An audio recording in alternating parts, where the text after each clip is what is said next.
Folks, this is the sort of broadcast I hope I'd never have to put on the air. But friends, I've done the research. I've got the evidence right here. We've talked to eyewitnesses and experts the mainstream media would never bother with, and when you put it all together, there's no question about it. We are under attack.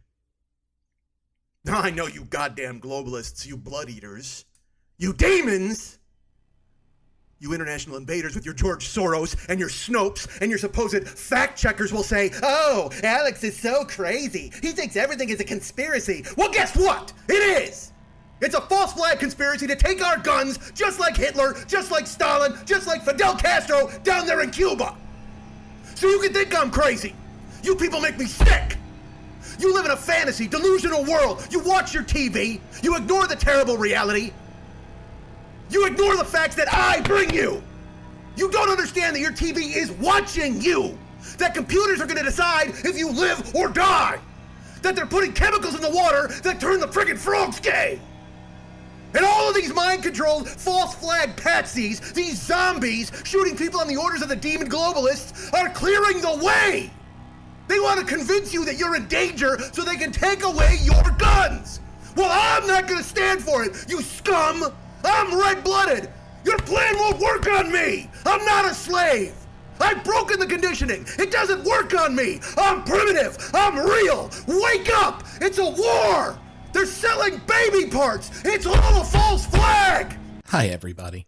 I know that usually I take on the persona of some lunatic in the introduction and parrot their nonsense before undercutting that very point. But this time, we have to take on the pile of rancid fucking garbage you just heard an impression of, Alex Jones, and I simply don't have the lungs for it. So I had to call in the big guns. Thanks a million to Mike Schmidt of the 40-Year-Old Boy podcast for that remarkable impression. So strap in and let's take this shitbird down a peg or two. It's time for the Paranoid Strain.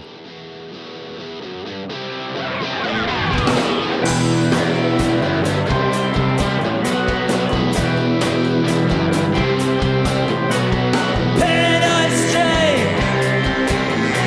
It messes with your brain. Paranoid strain. Now who's insane?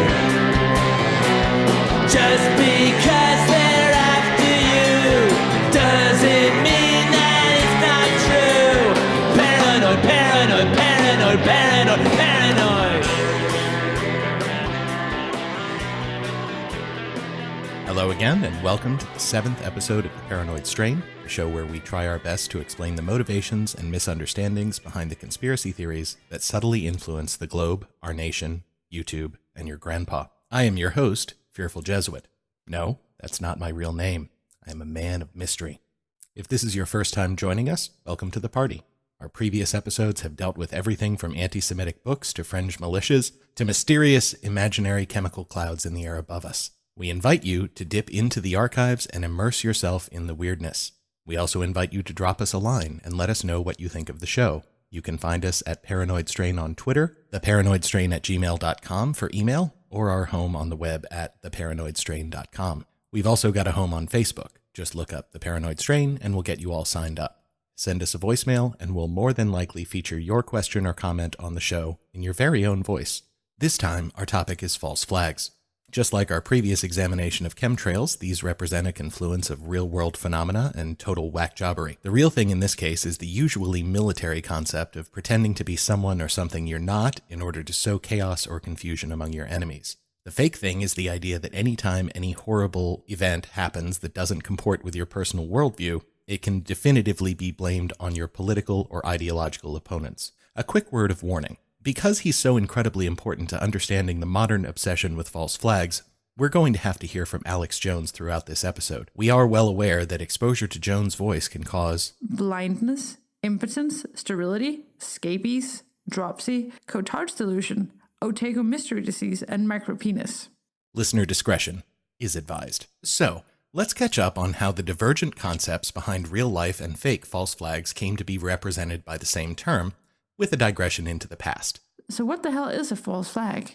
I mean, the real kind. I'm so glad you asked. I mean, technically you asked because I wrote out that line in the script and asked you to read it, but still, I'm so glad. As we alluded to earlier, the idea of false flags has a long history, and it's been used to describe a wide variety of real-world phenomena. The tactic gets its name from naval combat, especially as practiced by pirates and their close brethren, privateers. Defined as pirates who cut a local king or queen in on the vig. Who at some point in their swashbuckling exploits got the bright idea that, rather than flying the skull and crossbones as you crested the horizon, giving your prey a chance to prepare, it was much easier to wave the flags of any friendly or neutral country as you approach a nice fat target, and then hoist the Jolly Roger, Union Jack, or other freak flag right before Captain Johnny Depp called for the first fusillade. Incidentally, the real flag they hoisted before the attack is known as their true colors, which, as we know, are beautiful like a rainbow.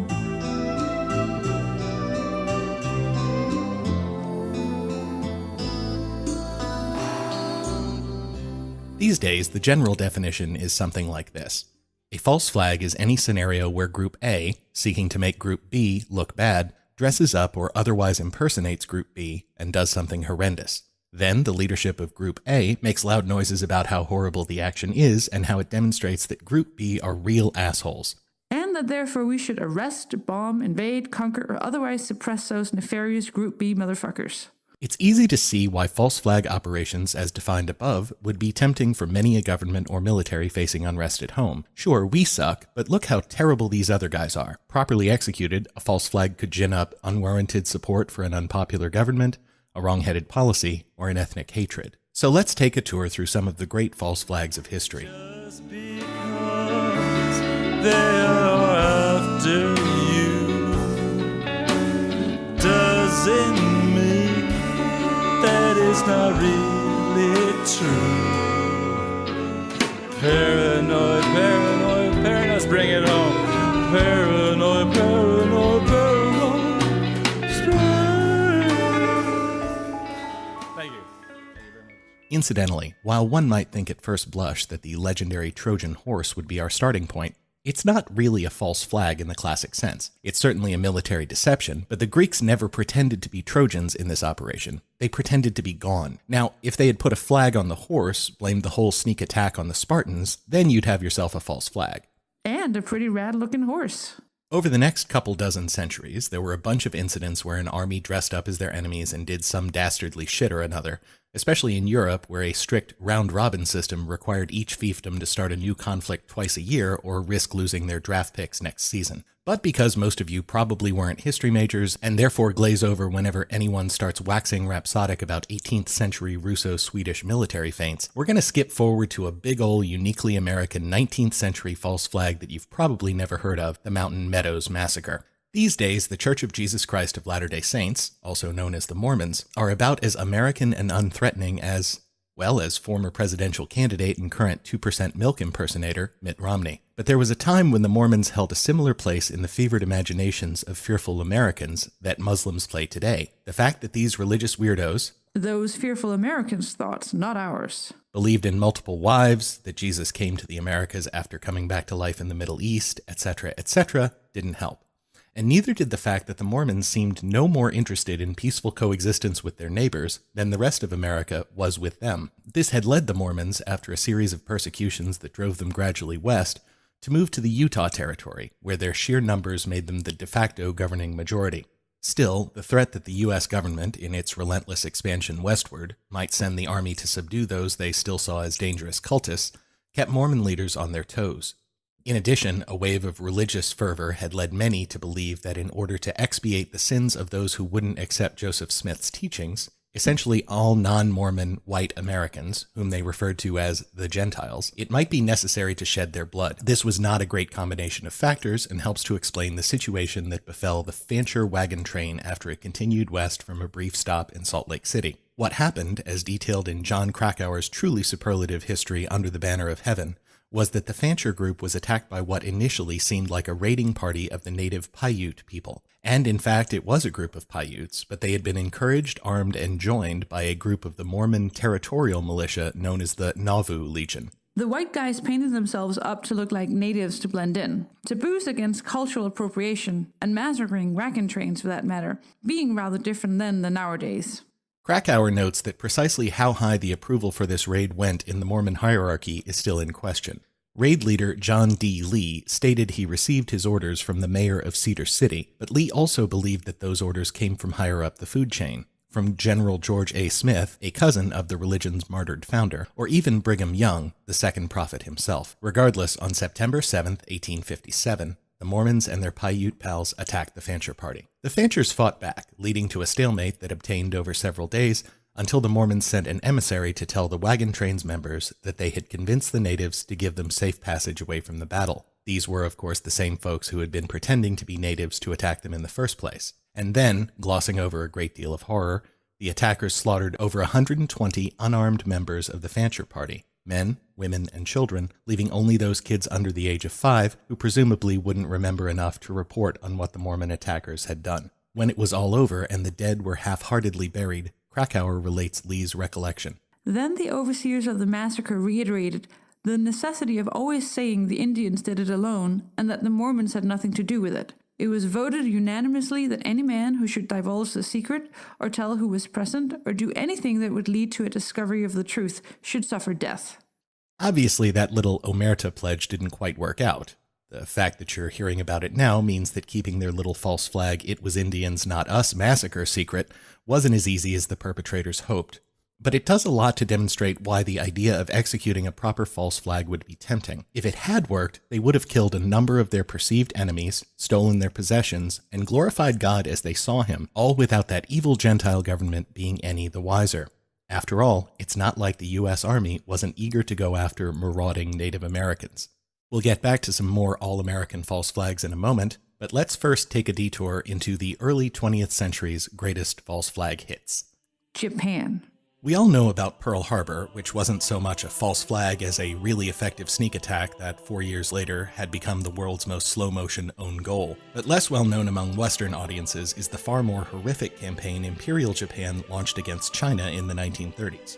If you've ever heard the term the Rape of Nanking, you should know that the description is both accurate and totally inadequate to describe the horror that the Japanese inflicted on the occupied Chinese. Early in this process, when the Imperial Army were seeking to expand outward from the Korean peninsula, which they had already conquered, they executed an operation where a Japanese military officer planted dynamite on a span of railroad track and blew it up. The resulting explosion was so weak it didn't even temporarily interrupt rail travel, but it served as pretext for war once the Japanese blamed the bombing on Chinese dissidents. The Japanese took control over Manchuria and held it until 1945. By which point, losing Chinese holdings were kind of the least of their problems. Next, the Soviets. The artists, both formerly and currently known as Russia, launched their own false flag in the tumultuous year of 1939. When all eyes were focused, understandably, on Germany, the Reds used the opportunity to stage a false flag operation against tiny neighboring Finland. The Soviets had signed a number of official documents declaring that they wouldn't menace their itty-bitty neighbor, but Stalin had another idea. That idea was, and I quote, "Fuck 'em." In the end, 7 artillery shots were mysteriously fired less than a kilometer into Soviet territory. The Soviets declared the non-aggression pacts null and void and initiated what came to be known as the Winter War. Embarrassingly, the Red Army, in spite of overwhelming advantages, had real difficulty overcoming the Finns. This may have had something to do with the fact that Uncle Joe had killed off tens of thousands of army officers in the preceding decade because they had betrayed the revolution, grown a mustache that upstaged Uncle Joe's, etc. The great power rallied, and eventually the Finns had to give up a bunch of territory. But nobody remembers this one because at around the same time, the big dog of assholery started barking. Germany. So look, false flag attacks are kind of the also-ran of German crimes in World War II, but they're still worth noting. The one everyone has heard about, i.e. the Reichstag fire, is actually still a point of contention among responsible historians. To recap, right after Hitler became Chancellor in 1933, the Reichstag, or German parliament, went up in flames. The ruling Nazi party quickly caught a communist named Marinus van der Lubbe, who, according both to them and to van der Lubbe himself, was solely responsible for setting the conflagration. He was tried and executed for the crime. So, case closed, right? Well, not exactly. There's still legitimate argument among historians about whether or not this was a genuine lone wolf case. But what seems clear at this point is that it probably wasn't really part of some Nazi false flag master plan. On the other hand, a rather underreported story that the Nazis staged as a pretext for the invasion of Poland in 1939 is a textbook case of false flag skullduggery. Hitler, by that year, was frothing at the mouth to invade Poland. I mean, he was frothing at the mouth for any number of reasons, but those Polish meanies kept refusing to give him any sort of reasonable pretext for going to war. Even your most florid, deranged, spittle-flecked dictators prefer some sort of fig leaf to cover their bloodthirstiness, don't you know?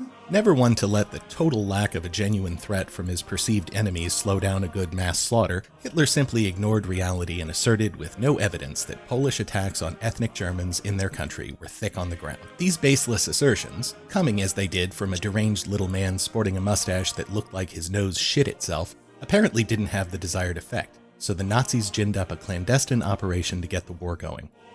Dubbed Operation Himmler, it consisted of a series of sabotage maneuvers, the crowning jewel of which was the Gleiwitz incident. On August 1st, 1939, 7 SS officers, disguised as Polish soldiers, assaulted a radio station 4 miles on the German side of the border with Poland.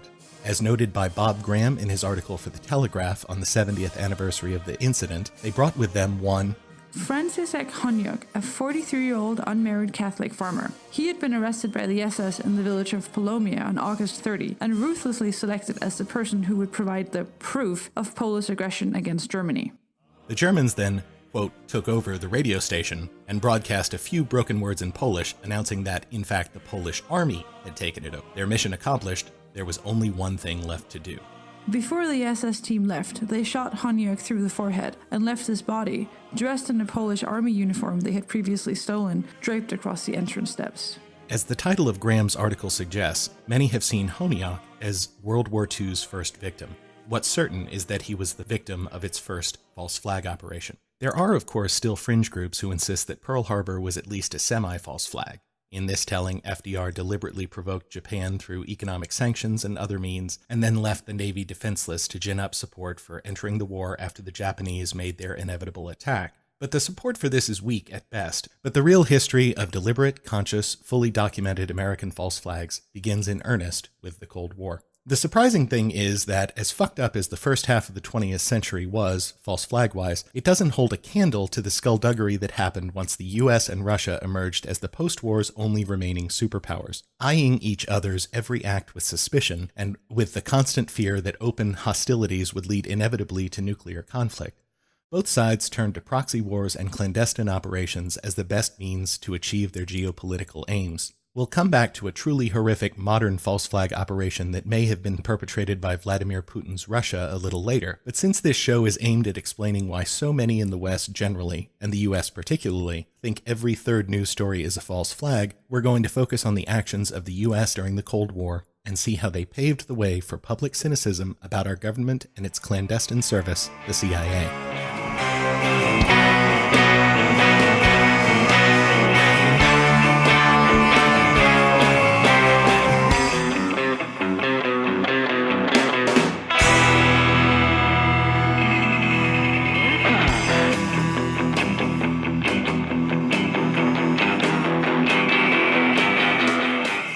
Formed from the ashes of the World War II-era intelligence service known as the OSS, the CIA played a singular role in U.S. foreign policy, from its founding to the present day. And a lot of that role was deeply, deeply awful, as lovingly detailed in the truly excellent history of the agency, Legacy of Ashes by Tim Weiner. In case the title isn't a complete giveaway, Weiner has a rather scornful view of the agency's accomplishments over the past 7+ decades. In fact, this is how he opens the book. Legacy of Ashes is a record of the first 60 years of the Central Intelligence Agency. It describes how the most powerful country in the history of Western civilization has failed to create a first-rate spy service. That failure constitutes a danger to the national security of the United States. His book is an invaluable chronicle of all of the amazing ways that the agency went off the rails over the years. So I'm pleased to present our interview with... Wait, Mr. Weiner said no, didn't he? Yes, we're sorry to say. Well, shit. But not to worry, turns out we have an even more betterer interviewee, someone whose knowledge of the CIA's dirty Cold War tricks is so deep and the information he has to share is so explosive, he asked us to mask his voice to cover his identity. Though weirdly, he's perfectly comfortable with us using his real name, which is Lufreef Tayusej. And if you'll just give us a second, he'll be ready to go. Excuse me. Excuse me. Isn't that Lufreef, whatever name you just said, simply fearful Jesuit spelled backwards? Yep. Funny how these things work out sometimes, isn't it? Christ. Well, get on with it. Thanks! With no further ado then, let's get into our interview. Luffreef, are you there? Yes. Thanks so much for having me on the show, Fearful. You're truly a podcasting legend, a brilliant man, and from what I hear, an incredible lover. Oh, stop. You'll make me blush. I just call him like I see him. Okay. Let's get into the subject at hand. First of all, how and when did the CIA form? The Central Intelligence Agency formed in 1949, a peacetime, or at least Cold Wartime, intelligence agency that grew from the ashes of the Office of Strategic Services, or OSS, which had been led by a legendary general named William Donovan, also known as Wild Bill by both his friends and detractors. Donovan was widely regarded as, if not crazy, then certainly reckless, and as Wiener notes, Very few generals and admirals trusted him. They were appalled by his idea of making a spy service out of a scattershot collection of Wall Street brokers, Ivy League eggheads, soldiers of fortune, admin, newsmen, stuntmen, second-story men, and con men. Well, how did this group contribute to the war effort? that's a little hard to pin down. Richard Helms, who eventually led the CIA, gave Donovan's OSS at best a mixed report, noting that some of the agency's activity distracted the Germans, but it was not a howling success. Still, after the war and Donovan's return to private life, it was clear that the United States was going to need a full-time agency that was devoted to collecting and analyzing all available foreign intelligence and providing a regular update to the president. But if that was all that it did, we wouldn't be talking about it now, right? Well, exactly. The folks who headed up the early CIA weren't interested in simply delivering information. They thought the proper role for the agency was a combination of intelligence gathering and direct action. In other words, Donovan's wild ways were still a part of the DNA of the CIA. But the CIA couldn't just go off half-cocked on any ridiculous idea it came up with. It was still accountable to the powers that be, right? Not really. The CIA Act was rammed through Congress on May 27, 1949. With its passage, Congress gave the agency the widest conceivable powers. The CIA was barred only from behaving like a secret police force inside the United States. The act gave the agency the ability to do almost anything it wanted, as long as Congress provided the money in an annual package. Holy shit. So as long as they weren't acting within the US and they stayed within budget, they could basically do anything they wanted? Yep. And they did. For example, by 1953 they had engineered the overthrow of the democratically elected leader of Iran, imposing in his place dictatorial rule by the Shah, or king. As I recall, that ended up kind of biting us in the ass in the late 1970s. And in 1954, the CIA's efforts over several years led to the overthrow of another popularly elected leader, once again replaced by a repressive dictator. In both cases, the rationale was that the elected governments were trending towards socialism, i.e. communism, threatening to nationalize various industries that U.S. companies had an interest in, etc. Jesus. Yeah, and that's not all. There were also the secret experiments. The what? Yeah. The CIA was super into the idea of somehow guaranteeing that double agents who were working for them would stay loyal, and they didn't give a fuck what they had to do to accomplish that. As Wiener relates, The CIA's Office of Security had refitted a complex of cinder-block prison cells inside a Navy brig normally used to house drunk and disorderly sailors. In those cells, the agency was conducting secret experiments in harsh interrogation, using techniques on the edge of torture, drug-induced mind control, and brainwashing. in 1952, the Secretary of State and CIA leadership received The report on Project Artichoke, spelling out the agency's 4-year effort to test heroin, amphetamines, sleeping pills, the newly discovered LSD, and other special techniques of CIA interrogations. A few months later, Dulles approved an ambitious new program codenamed Ultra. Under its auspices, 7 prisoners at a federal penitentiary in Kentucky were kept high on LSD for 77 consecutive days. When the CIA slipped the same drug to an Army civilian employee, Frank Olson, he leapt out of the window of a New York hotel. Christ! Yeah, this stuff all came out in the 70s due to some really great reporting by Seymour Hersh, and because of the Church Commission, which was set up to get to the bottom of all sorts of CIA nonsense. And we haven't even gotten to Operation Northwoods. Wait, what was Operation Northwoods? Oh, just a CIA conspiracy theorist's holy goddamn grail, that's all. So to briefly interrupt the interview here, this is one of those cases where you've just got to give it to the conspiracy theorists. In fact, it's damn difficult to find a Project Northwoods related video on YouTube that isn't created by some conspiracy theorist doing a victory lap while quoting directly from the documents. We're going to let respected author James Bamford walk you through the awful details. The idea was to create a pretext to show that there was an attack by Cuba on the United States, and the idea was to have U.S. personnel from the CIA and other places secretly create terrorism in the United States. The documents actually said people would be shot on American streets, bombs would be blown up. And again, all this, the evidence would be laid to point the finger at Castro. One other idea was they were going to, they had a very complex plan where they were going to take an aircraft and load it with CIA people who look like college students, fly it over to have it take off from an airport in Miami with a lot of publicity, and then it would quickly, after it got into the air, land at a secret CIA base. At that same time, an identical plane would take off from that CIA base, except this plane would be empty, and it'd be remotely piloted from the ground. It was a drone plane that would be very similar to the passenger plane that had just taken off.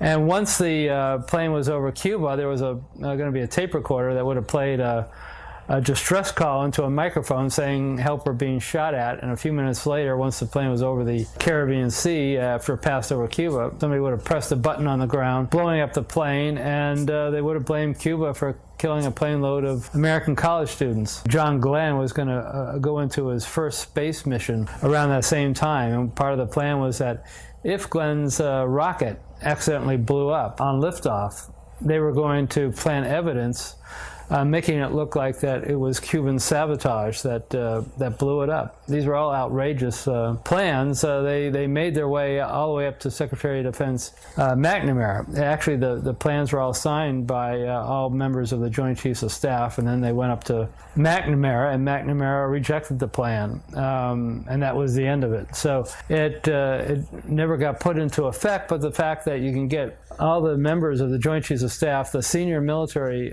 officials in the U.S. government, signing off on a plan that outrageous is extraordinary to me. Seriously, this document really happened. And while it didn't originate with the CIA, it actually came from the Department of Defense, the plans called for the CIA to do the dirty work. It's important to remember at this point that these plans were never even close to being enacted. They were a series of proposals that were definitively shot down and shelved by the Kennedy administration before being revealed in 1997 as, ironically, part of a document release related to the JFK assassination. But it would be ridiculous for us not to acknowledge that these genuine documents definitively prove that people in the US government once planned false flag operations against a tiny island nation that seemed like the ravings of a mental patient. Fearful? Oh, yeah. Sorry. Sort of forgot we were doing an interview. Thanks. So anyway, by the end of the Cold War, the American public had heard all about the horrible actions that the CIA had undertaken in the name of keeping the world safe for democracy, including attempted and potentially even successful assassinations, with a goddamned comedy cavalcade of planned stuff directed at Castro. Well, no wonder so many people believe the CIA is capable of anything. Absolutely, but it's worth remembering, as Wiener's book goes to considerable lengths to point out, while the CIA did all sorts of nasty stuff and planned still more, it was really bad at nearly all of it. In spite of decades of effort, the agency had basically no idea of what was really going on in the Soviet Union, the enemy it had been created to understand and oppose. When communism fell, the CIA was among the last to know, and a decade later, it also completely failed to see the threat posed by Al-Qaeda. And just to put a cherry on top, then-director George Tenet produced what he thought of as a slam-dunk case for Saddam Hussein having weapons of mass destruction in the lead-up to the 2003 Iraq War. Wait, wasn't that whole thing just politically motivated misreading of intelligence? That's not how Wiener reports it. While certainly the Bush administration was looking for proof that would justify their fears of Saddam Hussein and their urge to invade, the intelligence that Tenet developed and that Colin Powell famously delivered at the UN was honest to God the best the agency could do, and it was totally wrong. So to sum up, the CIA stirred up a great deal of mayhem, but nearly all of its efforts failed or never even got off the ground. And it was completely flat-footed when it came to its core job of developing intelligence assets and understanding America's enemies. And finally, when called upon to deliver its best intelligence to justify an invasion, the agency confidently delivers a pile of complete horseshit believing they've struck gold. That's the long and short of it, yes. Wow. Lufreef, thanks so much for taking the time. And may I say, you were a delight to interview. It's so comfortable. Almost like talking to myself. My pleasure.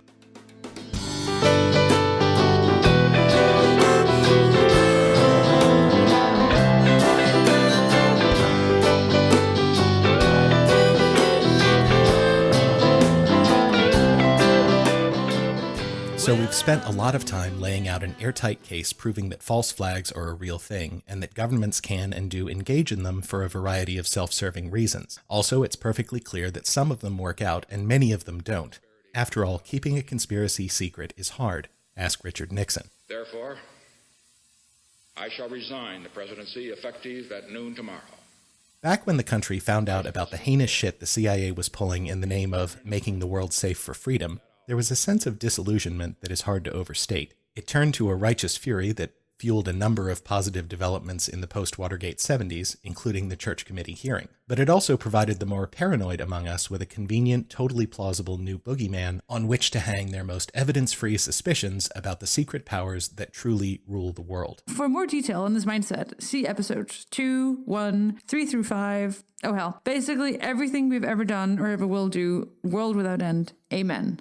Of course, spending too much time relating real events and too little time delving into the murky depths of irrational people's most feverish ideas makes us feel all twitchy. Which means it's now time for us to leave real history behind and start delivering the crazy. So, in the post-60s assassinations, post-Watergate, post-congressional crackdown world, in which every American who bothered to look could find proof beyond a shadow of a doubt that their government had engaged in all manner of heinous activity that was never supposed to see the light of day, it could seem almost reasonable to simply assume that whatever the government said was 180 degrees from the truth, no matter the issue. Of course, the problem with this way of thinking is that it engenders a knee-jerk tendency to believe the exact opposite of whatever the government tells you, at least when it disagrees with your personal worldview, which is both awfully convenient for keeping unwelcome information out, and also uncritically reinforces one's self-referential Weltanschauung. And so, by commodious vicus of recirculation, we come back around to the modern definition of false flags and the important place that they hold in the conspiracist asshole worldview. As is our standard policy, we're going to let one of the paranoid provide a definition of their personal bugbears. Here then is Travis Stone, author of A Time for Deception, False Flags, Technology Suppression, and Deep CIA Secrets.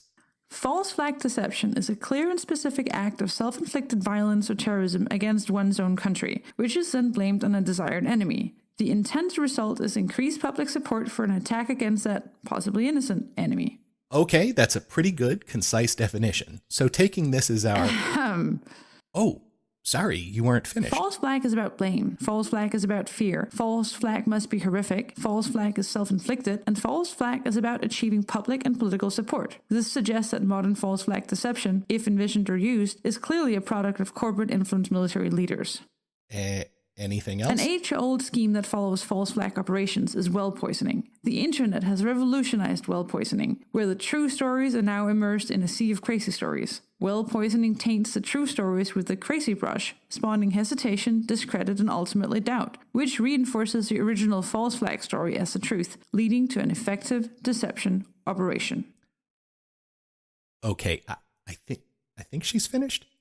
So this is the view of false flags that underpins the loud screaming voices and headlines that follow on the heels of nearly all horrific events these days. And even better, that bit about poisoning the well leads to the incredibly amusing phenomenon where one group of basket cases claims another group of Fruit Loops with a competing theory are in reality a group of shills for the powers that be, spreading disinformation to keep the public from ever hearing the real shit as purveyed by the original crazies.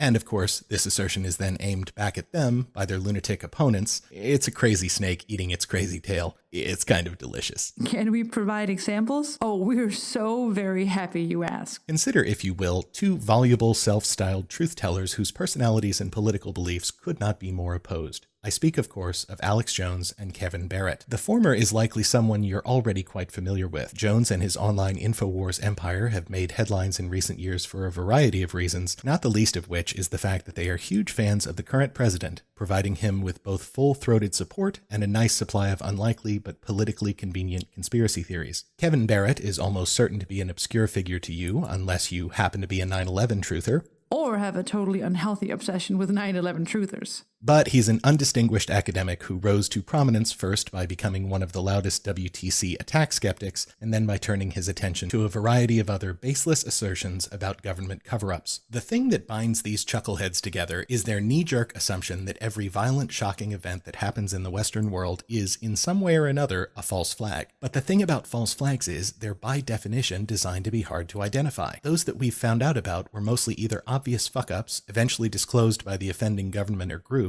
or proven through incredibly careful, painstaking journalism or historical research. But these guys don't care for any of that shit. Let's start with Mr. Barrett. He briefly made headlines in an academic freedom case from 2006 when the University of Wisconsin-Madison decided to allow him to teach an Introduction to Islamic History course in spite of the fact that he had emerged as a prominent 9/11 truther. This decision then incurred the ire of many. Just hold on. Next episode, we're doing the whole 9/11 thing, soup to nuts. Please note, The Paranoid Strain is officially on the side of an incredibly liberal reading of the First Amendment and supports academic institutions that wish to take a stand for their right to have whatever qualified instructors they choose teach courses responsibly, however vacuous or dumb those scholars' activities and theories are outside of that class's focus. But Barrett's still a total wackadoo, for the record. Since then, he's edited a series of books designed to deny the official story of any number of attacks, specifically those committed by assholes who swear allegiance to one or another Islamic terrorist organization, as opposed to those assholes who attack based on other motives, or even no motive in particular. So, for example, you're not going to hear that much from Kevin Barrett about the Las Vegas shooting of 2017,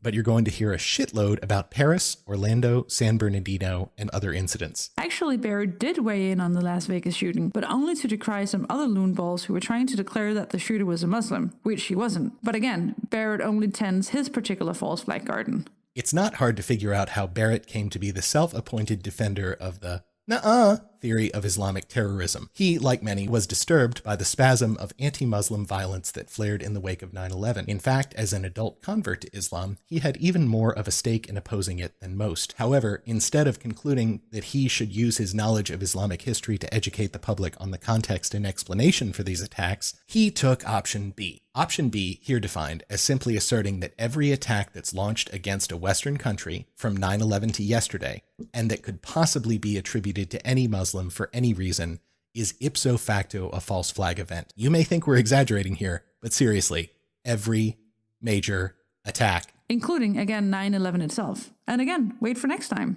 Anywho, Barrett has in recent years taken to producing hastily printed anthologies of essays by various crazy pants investigators in order to debunk the mainstream narrative.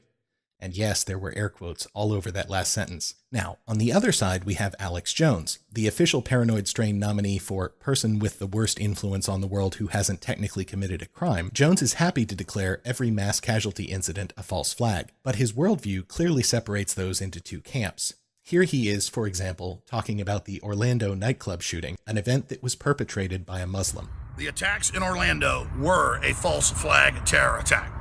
But before the mainstream media takes that out of context, I want to be clear. Our government and the governments of Europe allowed these huge hordes of radical jihadis in. So, yes, it's a false flag in that our government let it happen, run by Obama, just like Merkel did in Germany, so they can then say, oh, we've got to pass laws and hate laws banning your speech because you're making the Muslims angry. Or, oh my gosh, we got to pass other hate laws, to deal with right-wingers and stuff.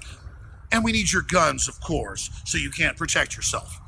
So, San Bernardino, all these events, the Major Hassan attack, the government knew at the highest levels and tied the hands of the FBI, the military, and others in every case so they couldn't protect us. So that when the attacks happened, they have an excuse to take more of our freedoms. So the false flag in this instance is basically a false flag of omission, if you will. The evil secret government that controls everything is deliberately letting in refugees to sow chaos, drive repressive laws, etc. But the tenor of his accusations changes when the accused shooter is a white American man who shoots up a bunch of people for any reason. In these cases, the response hews much more closely to Barrett's blanket denial of all aspects of the case, from the perpetrator's identities, to the rationale, to the question of whether or not it even happened. In fact, even as we're producing this episode, both the Las Vegas and the Texas church shootings were in the process of being transformed into false flag events by Jones' InfoWars, among many, many other internet outlets. Both Barrett and Jones are, of course, aided and abetted in their nonsense by a phalanx of the similarly deluded. So rather than try to do a point-counterpoint here, we're just going to move through the past 6 years or so of horrific mass casualty events, looking for patterns in the false flaggers' denials, pointing out the stupidity, and unfortunately, dealing with the horrific effects that their mindless naysaying has on those who have to come to grips with the horror these attacks leave in their wake. Especially, of course, the survivors and the families of the dead. Sorry, folks. This is gonna be gross, but we think it's also important.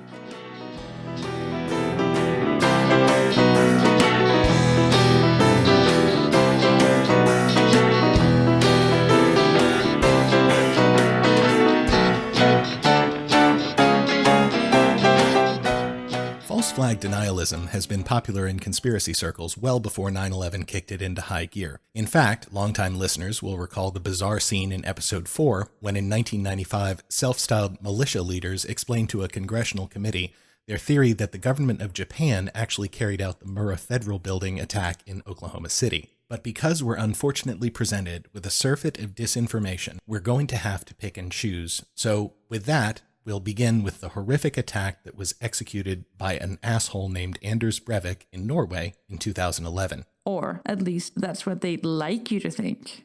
As you may recall, or maybe not, the modern era being so unfortunately littered with similar incidents, Breivik was the lunatic far-right terrorist who took his political disagreements with Muslim immigration and feminism to kind of an extreme, blowing up 8 innocent people with a bomb and then attacking a summer camp for left-wing teens, killing 69 others. The youngest was 14. It's worth noting here that there's literally no doubt at all that Breivik did what the authorities accused him of. He confessed, he had an extensive and well-documented trail of evidence and eyewitnesses tying him to the attack, and he's been a completely unrepentant douchebag ever since. Stories today, Norwegian mass murderer Anders Breivik, who admitted killing 77 people and taunted the court with Nazi salutes, has been declared sane by judges.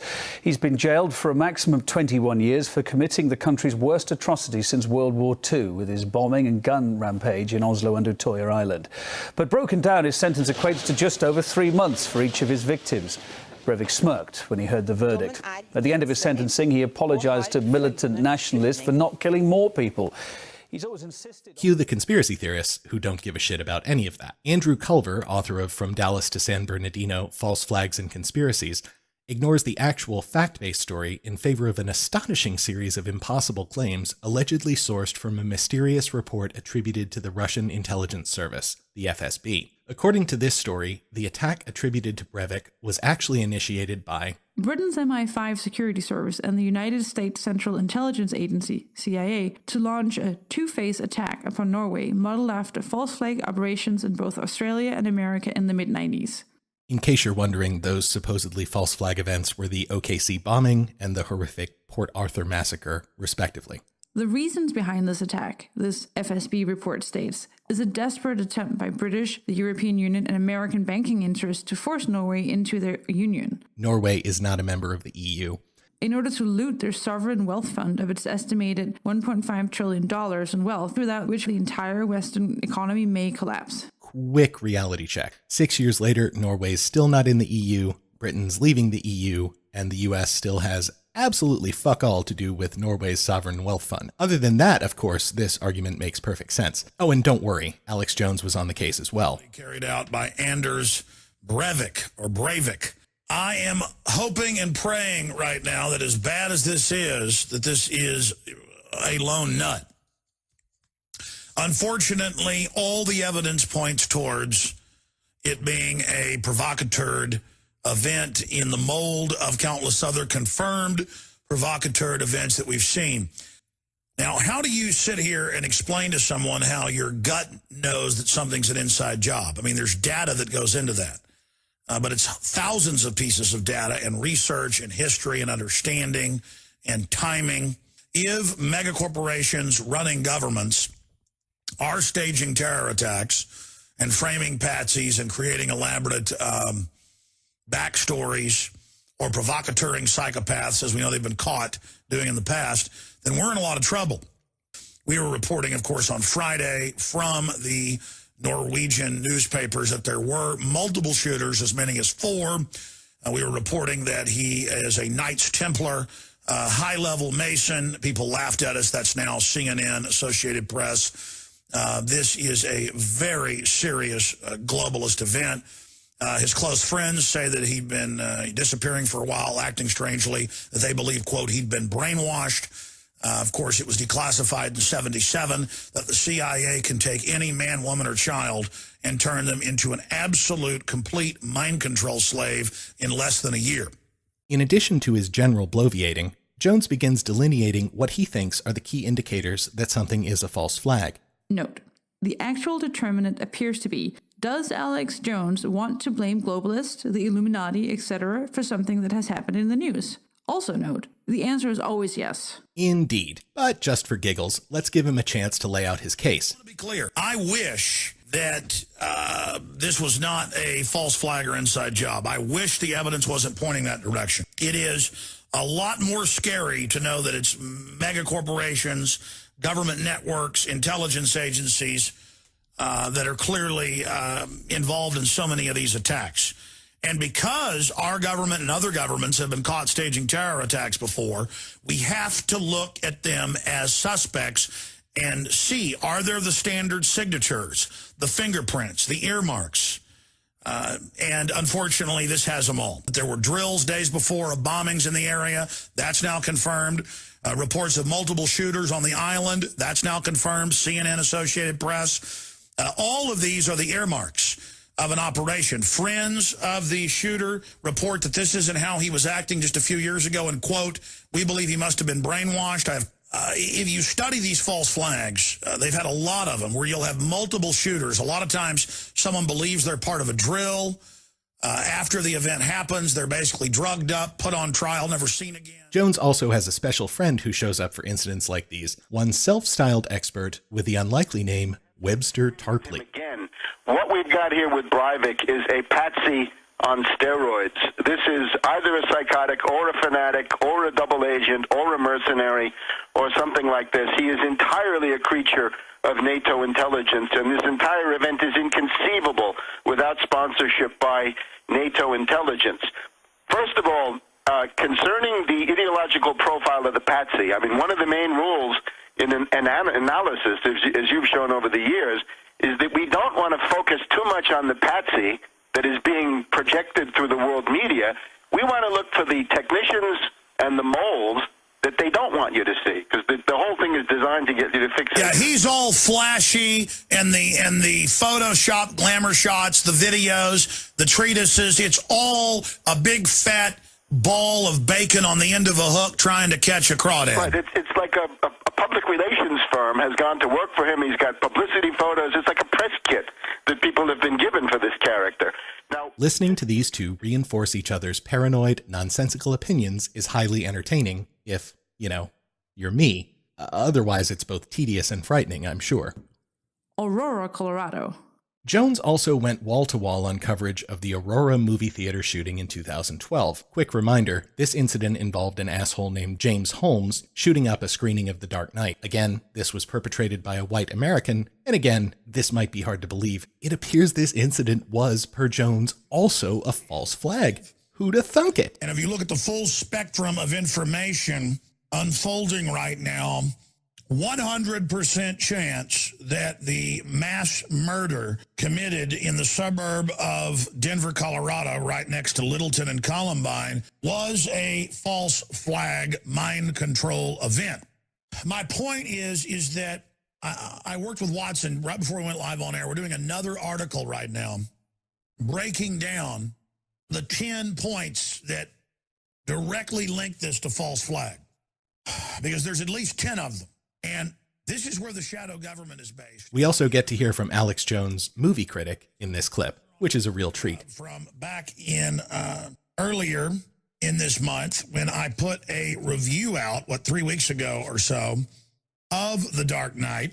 And in that, I basically break down the fact that it is a weaponized propaganda, psychological warfare system with subliminals commanding people to be in fear of terrorism, but also generating feelings of terror as a Hegelian dialectic You noticed we assume that he alluded to a 10-point article explaining why we can be absolutely certain that Aurora was a false flag. Now, given the sheer volume of poorly researched material that can be found at InfoWars, pinpointing the article in question is a far from trivial effort. Near as we can tell, he's referring to the subtly titled Overwhelming Evidence Mounts Indicating Colorado Shooting Staged. Let's take a moment to review one claim from this piece of subliterate propaganda, as it amply demonstrates the high journalistic standards that Jones' site upholds. The article, which is attributed to Infowars.com, tries to build a case that Holmes is being set up as a patsy as follows. New damning details on the Colorado shooting now surface on a daily basis. The latest is that the highest honors neuroscience student, James Holmes, was seeing a psychiatrist. Holmes was a patient of Dr. Lynn Fenton at the University of Colorado. Fenton worked for the Air Force in Texas and was known for dispensing dangerous pharmaceutical drugs, according to the Washington Post. So, the allegation here is supposed to be that Dr. Fenton's testimony can't be trusted because A, she worked for the military at one time, B, she dispenses dangerous pharmaceutical drugs. The reason for this latter claim is that Jones and company are nearly as anti-psychiatry as the Scientologists, and one of Jones' key baseless assertions is that essentially all non-Muslim shooting attacks involve patsies who have been drugged up and mind-controlled by the CIA, globalists, Illuminati, etc., to take away our freedoms. Read guns. The article, which cites the Washington Post, includes a non-working link to the Seattle Times for some reason, but a little Googling reveals the likely source of the allegations, a Post article titled Colorado Shooting Suspect James Holmes Was Seeing Psychiatrist at University Before Massacre. In it, we don't find any mention of the Air Force or of the supposed dangerous drugs she dispensed. Some additional digging, however, reveals the Seattle Times article that the anonymous author probably intended to link to. Colorado shooting suspect was seeing psychiatrist, defense says. This one does, in fact, note that she was previously employed by the Air Force. As an acupuncturist. Oh, an acupuncturist? So not like a top-level brainwasher? Weird that InfoWars didn't clarify that. To find the poop on the prescriptions, though, we have to head to another contemporary article, also uncited, from the New York Times, titled Colorado Shooting Suspect Was Getting Psychiatric Care, which clarifies how this evil pill hustler... Wait a minute. In September 2004, Dr. Fenton received an admonition from Colorado's Board of Medical Examiners for prescribing medications, including the allergy medication Claritin, the sleeping pill Ambien, 2 tranquilizers, and the narcotic painkiller Vicodin, for a few colleagues and her husband on several occasions, and failing to keep proper documentation of the prescriptions. The board noted in its admonition letter that Dr. Fenton was no longer writing prescriptions for people who were not her patients. So, she did a few friends a solid with some anti-sniffle, pro-sleeping medicine? I mean, I grant that she probably shouldn't be handing out tranquilizers and Vicodin willy-nilly, but she is, a doctor. Now, just to review, InfoWars described these facts this way. Fenton worked for the Air Force in Texas and was known for dispensing dangerous pharmaceutical drugs, according to the Washington Post. I count that as 2 half-truths on the allegations and a full-on falsehood on the attribution, which is weird for a guy who seems so opposed to fake news. And a quick point about mind control. As we saw with the Ultra Project, among others, the CIA has definitely experimented with ways of controlling people's minds in the past, as we can be sure have other clandestine agencies, private groups, etc. But there's no real evidence that mind control, of the sort that you see in films like The Manchurian Candidate, where a brainwashed soldier is sent to kill a political leader at the bidding of his foreign masters, has ever, or even could ever happen. Jones cites examples like Sirhan, Bobby Kennedy's assassin, as well as John Lennon's murder and Reagan's shooting as examples of mind-controlled patsies he can tie to his raving about modern-day shooters like Holmes. But for all of the noise he makes, the evidence just isn't there. Again, as we saw in the last episode with chemtrails, the CIA would love to have total control over people's minds, but they can't, and they don't, and their abysmal track record proves it. Sandy Hook. This one makes me physically nauseated, but it's also perhaps the most vivid example of the horrific effects of Jones' blind, irresponsible declarations. If you have miraculously managed to remove this event from your mind, my apologies. But I'm of course talking about the horrific murder of small children at Sandy Hook School in Newtown, Connecticut. The shooting was quickly and rightly attributed to a deeply troubled monster named Adam Lanza, who also killed his mother that same morning. But of course, Alex Jones, fuck it, just listen to this bullshit yourself. And all they got to do is get some mental patient hopped up on psychotropics and then have their psychiatrist tell them to go do it. And it's got the telltale signs here. CBS News reporting that there were reportedly 2 shooters seen.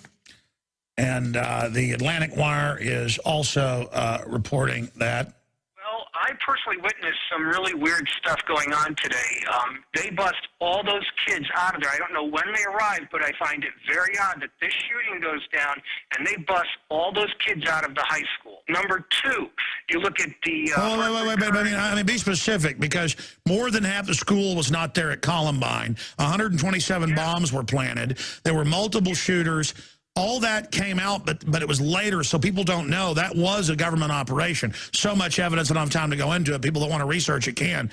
If you have things like the school officials and people not there, their kids not there, that's telltale. But we don't, these are things to look for from past operations. You know, if the guy had been in the military, if he'd been assigned a government psychiatrist, another big deal. But we don't know this yet. We're getting reports of multiple shooters.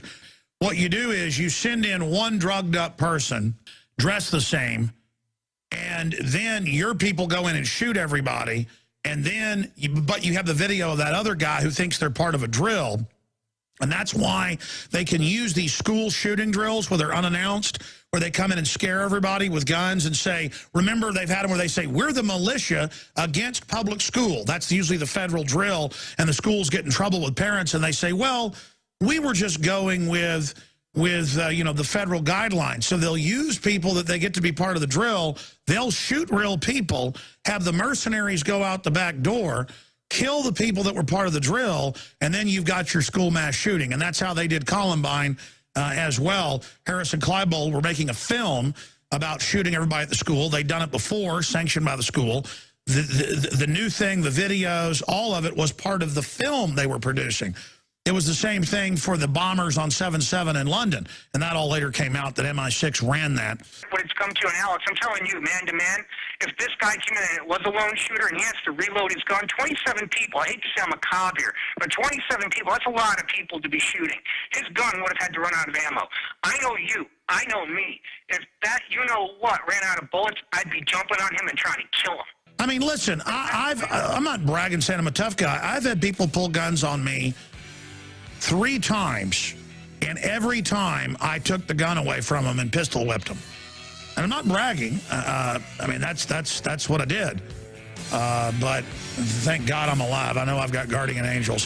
Thank you so much, sir. More calls. With the timing and everything that happened, this is staged. And you know, I've been saying the last few months, get ready for big mass shootings. And get ready down the road. Al-Qaeda will blow up aircraft with shoulder-fired missiles. And the media won't even point out that they got them when our government helped them take over Libya and then Syria. And they're going to start their war against the American people very soon. The globalists have taken the country over. They want to. So there's plenty there to chew over, but let's point out a few of the most amazingly shitty things about that, which are also typical of Jones. First, you'll note that he refers back to a specious view of a previous event, in this case Columbine, and treats his totally unsupported bullshit as settled fact. No, Harris and Kleinbold weren't making a movie. Read the incredible book Columbine by David Cullen if you'd like an accurate, carefully researched history of that horror. Back to our subject, he then walks us through how something like this might be done if it was perpetrated by his all-purpose enemy, the globalists, also insisting that this process has been proven to have been followed in other similar events. It hasn't. Then he humble brags about how brave he is. Then he makes his preliminary declaration that unfortunately he's concluded that this is probably a government setup. And, as icing on the cake, he announces a prediction for the future that absolutely didn't come true, and which he will promptly forget that he ever made. But the main thing he does is take every piece of eyewitness testimony that comes in as gospel, and then proceeds to use it to throw doubt on the real story of the event that is painstakingly pieced together in the aftermath by actual professionals. Reviewing the next few years' worth of related broadcasts, we get to follow Jones's associates as they make believe that they're conducting an actual investigation of the massacre. We've got a break here in about a minute and a half, but again, Dr. Steve Pachinik joins us here, always interested in and very informative. I see false flag all over the place, not just at Sandy Hook. Well, let's limit it just the Sandy Hook, because that's very important. That was literally where the president took his ground and he put a line in the sand and said, this is where I stand. These poor kids who were never killed, who were never present, and he created a total absurd scenario which made no sense, had no credibility, was inconsistent. He used all these FEMA executives who'd been in Texas, in your area, Mr. Gene Rosen, Susan Collins, who wrote Hunger Games, and is worth $600 million, who wrote this type of scenario. This is the beginning of the end of the false flags for FEMA, for CIA, and others. So I see the upside to this, Alex. And you know, You've got people clearly coming up and laughing and then doing the fake crying. We've clearly got people where it's actors playing different parts of different people. The building bulldoze, covering up everything. Adam Lanza trying to get guns 5 times, we're told. The witnesses, not saying it was him. People out in the woods. But we've got the investigator here, Wolfgang W. Halbig. I'm going to give you the floor, sir. Go over your 16 points, the problems, the issues, and break down what you believe is a total hoax. Well, yeah, I've seen students shot in our school, and you know what I learned, Alex? When you hear shots fired in your high school, those parents will come at you with every ounce of energy. They are ready to tear down the fence to get to their child. At Sandy Hook, as you said, guess what they're doing? They're going in circle. I didn't see any parents have any sense of urgency to go get their child. And then you read about this guy. So we're sure that this is all highly stimulating for the InfoWars audience, and probably highly lucrative for Jones and the empire of questionable branded supplements and other nonsense he advertises on his show. But what is the effect of airing all of this unsupported, highly emotional bullshit? Well, predictably, the most unhinged elements of Jones's audience tend to take all of this very seriously. Seriously enough that they end up taking matters into their own hands. Another Keeping 'em Honest report now on the growing conspiracy theories about the shootings at Sandy Hook Elementary School in Newtown, Connecticut. If you don't know about this, you are going to be stunned. We were in Newtown last night, and a number of residents have been inundated with hateful messages, crank calls by people who believe they are part of a government and media conspiracy surrounding the shootings. Now, it's not just some internet extremists alleging these conspiracies. There's a guy named James Tracy, a tenured associate professor at Florida Atlantic University, a public school that's taxpayer funded. Now, as we told you first on Friday, Professor Tracy claims the shooting at Sandy Hook Elementary did not happen as reported and may not have happened at all. Here's what he wrote originally on his personal blog, and I quote, "One is left to inquire whether the Sandy Hook shooting ever took place, at least in the way law enforcement authorities and the nation's news media have described." Now, as we told you Friday, normally we wouldn't dignify these types of remarks by covering them, but James Tracy is a tenured professor at a public university, and these claims by him and others online have begun to cause deep distress to victims' families. Sandy We invited Hook Professor massacre Tracy to took come on the Mark program Barden's Friday son, night. Daniel. Barden has become an outspoken gun control advocate. Alex Jones is a conspiracy theorist and 9/11 truther. His most vile theory is the belief that the Sandy Hook massacre was staged. No one with any common sense believes in Jones's wild theory. What makes this so upsetting is that Alex Jones is an advisor to Donald Trump and his campaign. In a recent interview, Barden tore into Jones and Trump. Barden said, "The Republican presidential nominee of the United States is being advised by a delusional sociopath. It speaks for itself. What else can you say about that?" Sandy Hook truther has been arrested for terrorizing one of the victims of that tragic shooting. Now, the victim is Len Posner, whose child died as a result of that mass shooting. And apparently 57-year-old Lucy Richards believes this notion that Sandy Hook was somehow a weird conspiracy to try to take our guns away. So as a result, in Florida, the Department of Justice has just announced the arrest of this Tampa, Florida woman who, believing like Alex Jones, that the deaths at Sandy Hook were faked. She threatened to kill one of the bereaved parents of a Sandy Hook victim. So apparently Richards is accused of telling the parent, "You're gonna die, death is coming to you real soon. And also, look behind you, it's death." So she just kept attacking this guy after he's already been Florida woman victimized who by one of the believed most the tragic 2012 massacre at a Connecticut elementary school was a hoax was sentenced to 5 months in federal prison on Wednesday after pleading guilty to threatening a parent of one of the children killed. Richards of the Tampa area pleaded guilty in Fort Lauderdale, to one count. But the worst part of this whole thing is how, after his scaremongering blew up in his face, Jones shucked and jived, backfilling and denying his role in the insanity. For example, when former pantsuit model and Democratic candidate Hillary Clinton accurately pointed out that Jones had claimed that no one died at Sandy Hook, Jones was apparently just flabbergasted at the nerve of that woman. And basically twisted what I've actually said. She lied to the people, not just the U.S., but the world, and said that when I talk about 9/11 being an inside job, that the whole government did it. Or that I say that no children died at Sandy Hook and they were all actors. I've never said any of those things. Sure, they've edited videos together. Oh, and in case you need to hear it, why not leave this repulsive story with audio of Jones saying precisely the thing that he claimed that he had never ever said moments ago. So Sandy Hook is a synthetic, completely fake, with actors, in my view, manufactured. I couldn't believe it at first. I knew they had actors there, clearly, but I thought they killed some real kids. And it just shows how bold they are that they clearly used actors. I mean, they even ended up using... I speak for all of us here when I say, from the bottom of my heart, hey Alex, go fuck yourself. Yeah, what she said. Okay, let's turn this nightmare of willful reality denial in a different direction, skipping forward a few years and turning our spotlight on Kevin Barrett. Barrett, while somewhat less of a self-aggrandizing bloviator, is just as much of an unreality enthusiast as Jones, albeit with a different focus. As mentioned previously, Barrett is mostly dedicated to disproving any and all attacks perpetrated by Muslims. Instead, he believes each of these events has been staged by some combination of globalists, neocons, Zionists, and other malefactors. Yes, there is a very icky flavor of anti-Semitism to Barrett's commentary, but we're going to simply acknowledge that ugliness and move on, since there's so much other crazy to deal with here. He's been at this since 9/11, but we're going to join the stupidity in progress in the wake of the Charlie Hebdo shootings. Barrett and other conspiracy-friendly pseudo-intellectuals got together and produced a book of essays called We Are Not Charlie Hebdo. Freethinkers Question the French 9/11. We're sure this was a cornucopia of dipshittery, but we've instead decided to jump into the Barrett oeuvre with his follow-up, Another French False Flag, Bloody Tracks from Paris to San Bernardino, which begins with coverage of the Bataclan shootings of November 2015. Barrett whinges at the outset that he had been so stupid as to accept the official version of events during the Hebdo shootings that took place earlier the same year.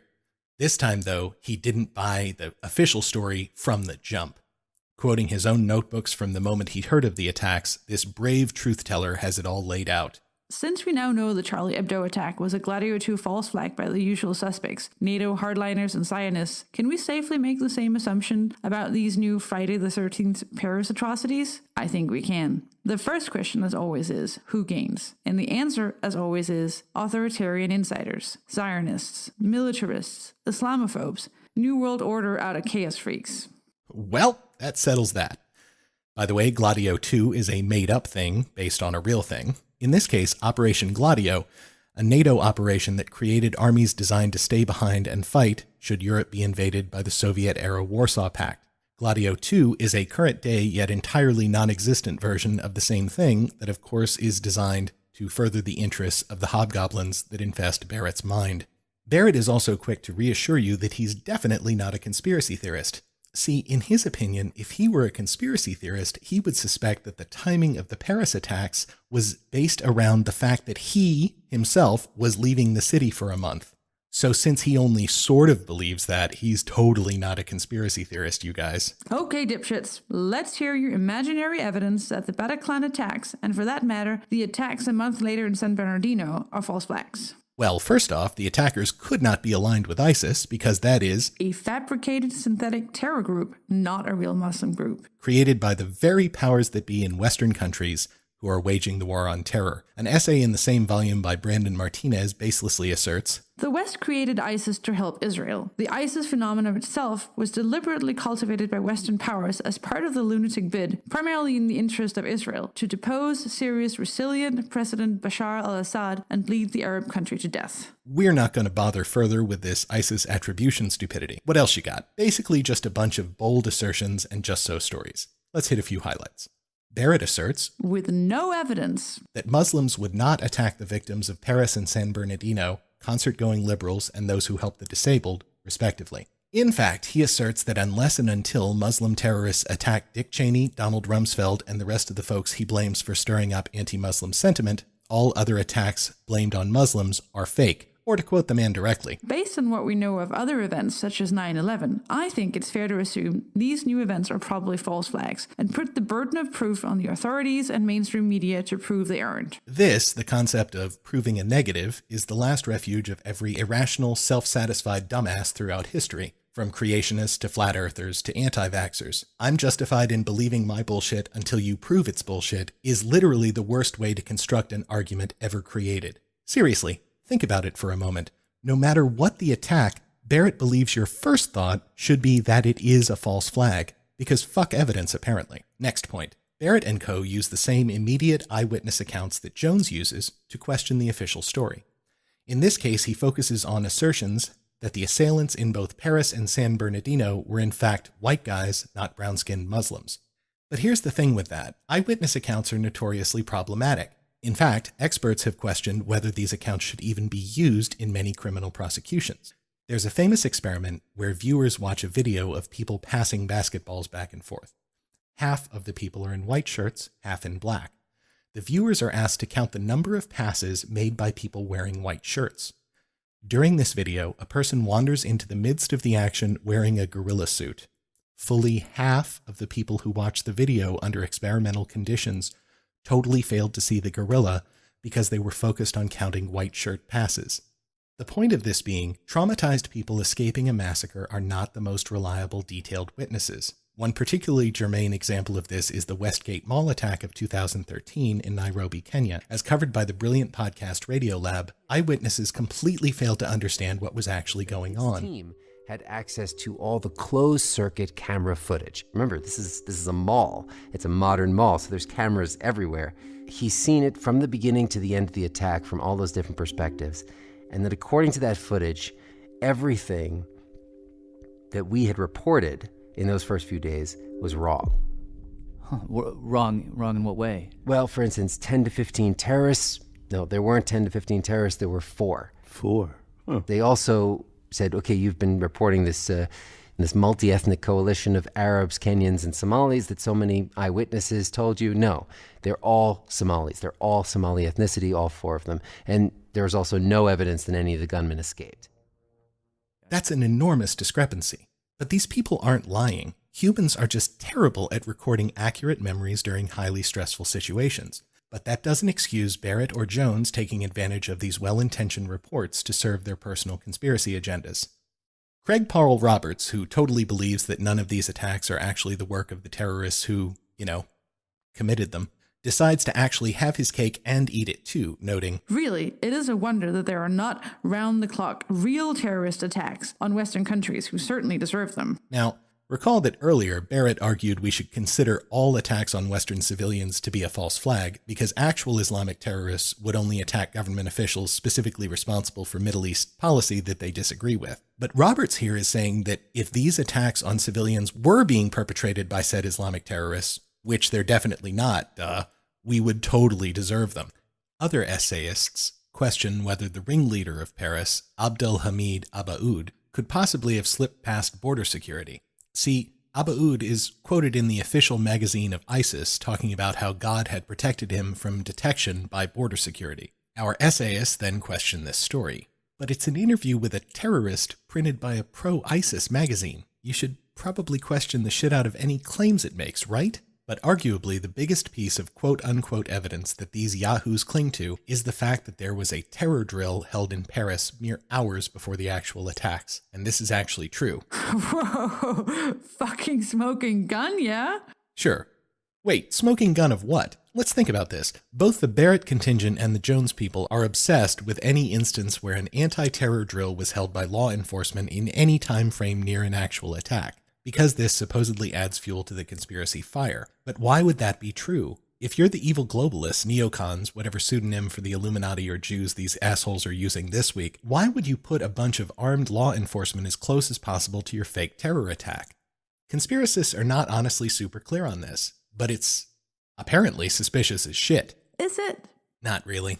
This is one of them coincidences that the human mind is great at overestimating. As noted by Thomas Gilovich in his skeptical classic How We Know What Isn't So, there are all kinds of connections our brains make out of coincidences. This leads to an array of weird situations that tend to convince many of the existence of the supernatural. We think of someone we haven't spoken to in years, and then that person calls. But we only remember that time, not the thousands of times we've thought of long-lost acquaintances who then don't call. Or real-life example, your host works in the Bay Area, where there is an annual earthquake drill. A few years ago, several hours after the drill, there was an actual earthquake. Coincidence? I think not. I mean, yes. It was obviously a coincidence. Don't be stupid. Let's make a brief stop at the Orlando Pulse nightclub shooting while we're here. This one is an interesting overlap between the Barrett and Jones worldviews. The assailant was a Muslim, but Jones also believed it was an integral part of the scheme to seize Americans' guns. Because if shooting a bunch of kindergartners didn't lead to gun legislation, shooting a bunch of club-going adults certainly would. Self-proclaimed expert Robert Steele, who's a big fan of Barrett, provides the conspiracy synopsis of Orlando in the following word salad. If no one actually died, indeed, Mateen and his family could be en route to the Witness Protection Program and a heavy resettlement as this is written, then this was a badly staged DHS false flag operation with the possibility that some of the good people trapped in our bad system of government knowingly allowed it to be so bad as a form of internal civil disobedience. A good thing. You get that? Orlando was so obviously an inside job that it indicates that somebody among the conspiracy planners deliberately fucked up their efforts in order to signal to people like Robert Steele. That signal being something along the lines of, ha, this was terrorist attack, lol, JK. Also, the Orlando false flag was apparently instigated because Muhammad Ali had died, and there was a bunch of coverage of how much everyone loved that guy. So there was all of this pro-Muslim attention in the media. The only solution, of course, was to create a false flag incident where a group of masked paramilitaries would shoot dozens of gay clubgoers and then blame it on a single troubled Muslim dude. Occam's razor, motherfuckers!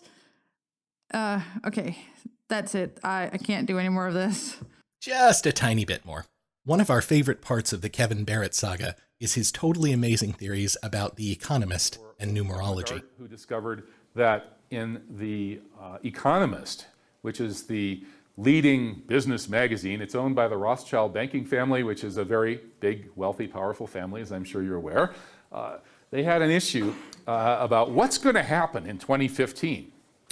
It was published in 2014, in November 2014. And it had all these weird, cryptic apparent allegories, prophetic allegories of what might be coming in 2015.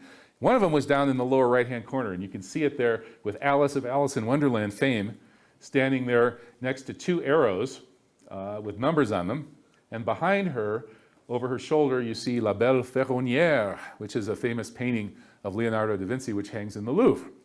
So you look at this, okay, what could this possibly mean? Well, Alice in Wonderland means false realities through the looking glass. The painting means Paris. And two arrows with numbers on them, what could that be? Well, you start to think, maybe it means 2 attacks in 2015, and the second one coming on what date? If you take those numbers and scramble them and play with them, there's only one date you can get in 2015 using the two-digit number code, which is 11-13-15, which is the date of this huge attack in Paris. So you can try it, and I've challenged people, and nobody else has found a way to play with those numbers and create any other dates in 2015. So to me, that's kind of strange and suspicious. And if you hadn't heard about this so-called predictive programming before, you might say, wow, what's Kevin Barrett smoking? He's been watching too many X-Files reruns. The question of what Barrett's smoking does indeed seem germane. I've included a link to the image he was raving about in the show notes. But for those of you out there who are lazy, the two arrows he's discussing are marked 11.5 and 11.3 respectively, and they are embedded in the ground in the image next to Miss Alice of Wonderland fame, all of which will only seem mysterious for another couple of minutes. While contradicting conspiracy dipshits' baseless assertions normally requires a lot of legwork, this one was kind of a layup. Longtime listeners may recall that we interviewed an Economist journalist for our first episode. We reached out to him again to demand that he explain Barrett's explosive claims about his magazine, if he can.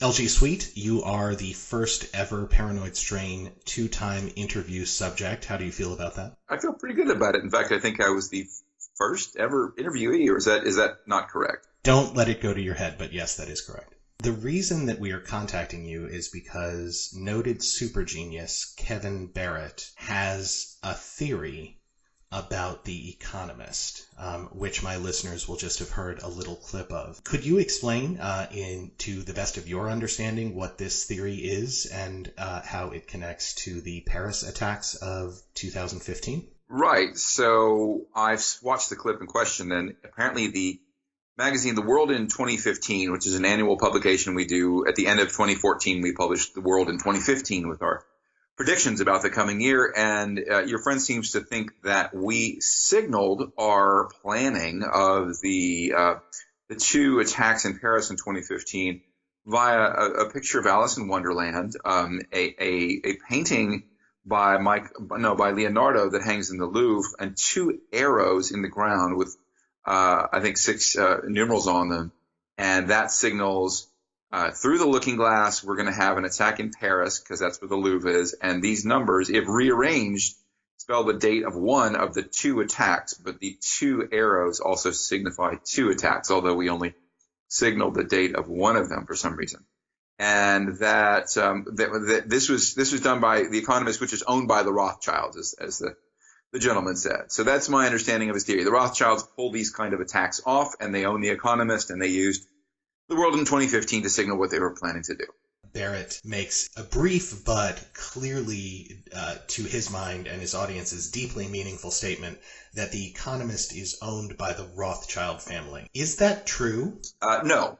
Although, well, you can say The Economist is owned by its shareholders, which is pretty much true of any incorporated company, and we do have the Rothschilds as shareholders. So they are our second biggest shareholders with, I think, something around the order of 20% of the shares. There is no majority shareholder of The Economist, and there never has been. We have a trust that has been in place since we were founded, or after the founder died. His trust that passed on The Economist stated that nobody would ever be able to control a majority of the shares. So control would always be dispersed, and no single entity would be able to use The Economist for exactly the kind of thing that Mr. Barrett seems to think that we're doing. So the biggest shareholder, in case anyone cares, is an Italian company called Exor. You'll most likely not have heard of Exor, but it's the family, the Agnelli family, who's better known for owning Fiat, and Exor is their holding company for lots of bits and pieces of companies that they own, and they own about 40% of The Economist, of which a smaller share is actually voting shares. So even they don't have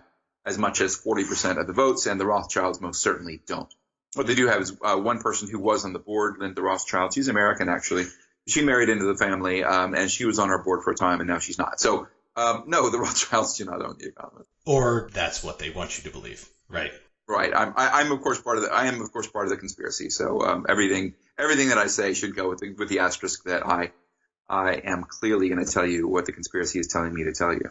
Obvi. So the other more cogent question is, did that cover predict the attacks in Paris in 2015? If not, what did it do? Well, no, it didn't, because we had no idea that attacks were going to go on. I happen to know about this publication, I should mention, because in 2015, I was the deputy editor of The World in 2016. So I know how this magazine is put together, because I worked on it for about 3 months the following year. So I didn't work on World in 2015, but I did work on World in 2016. And basically, we ask our journalists and a lot of sort of outside celebrities and famous-ish people to write us a piece about some prediction that they have for the year coming up. And most of those predictions are either so bland that they can't be wrong, or some of them lean out and they're either spectacularly right or spectacularly wrong. Every year we nail a few. Every year we get a few wrong. And in the next year's issue, we actually like to round up what we got right and wrong in the past issue. You'll see in The World in 2015, which I have gone back and found a copy of, that we don't make any mention of this at all. So, of course, we didn't predict in the pages this attack, but Barrett seems to think we signaled it with these arrows and Alice in Wonderland and the painting from the Louvre on the cover. I can tell you about the arrows and Alice. I can't remember where the painting is there. I didn't have time to look that up.